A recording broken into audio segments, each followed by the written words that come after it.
Hi ನಮಸ್ಕಾರ. ಇದು ಬುಧವಾರದ mini vlog.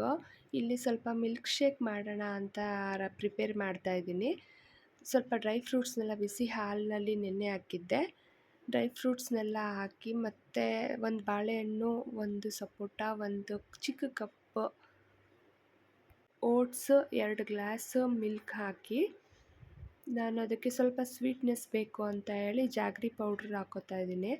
ಒಂದು 2ರಿಂದ 3 ಸ್ಪೂನ್ ಜಾಗ್ರಿ ಪೌಡರ್ ಹಾಕ್ಕೊಂಡು ಇದನ್ನ ಚೆನ್ನಾಗಿ ನೈಸಾಗಿ ಬ್ಲೆಂಡ್ ಮಾಡ್ತಾಯಿದ್ದೀನಿ. ಜ್ಯೂಸ್ಗೆ ನಾನು ಚಿಯಾ ಸೀಡ್ಸ್ ಆ್ಯಡ್ ಮಾಡ್ತಾಯಿದ್ದೀನಿ 1 ಸ್ಪೂನು. ಅದು ಚಿಯಾ ಸೀಡ್ಸಲ್ಲಿ ಒಮೆಗಾ 3 ಫ್ಯಾಟಿ ಆ್ಯಸಿಡ್ ಇರುತ್ತೆ, ಮಕ್ಕಳಿಗೆ ತುಂಬ ಒಳ್ಳೆಯದು. ಈವ್ನಿಂಗ್ ನಾನು ಹಾಸ್ಪಿಟಲ್ಗೆ ಹೋಗಿದ್ದೆ ಪಾಪುನ ನೋಡೋಕ್ಕೆ ಅಂತ. ಅದಾದಮೇಲೆ ಮನೆಗೆ ಬಂದು ಊಟ ಮುಗಿಸಿ ಒಂದು ಗ್ಲಾಸ್ ಹಾಲು ಕುಡಿದು ನನ್ನ ದಿನ ಕಂಪ್ಲೀಟ್ ಆಯಿತು.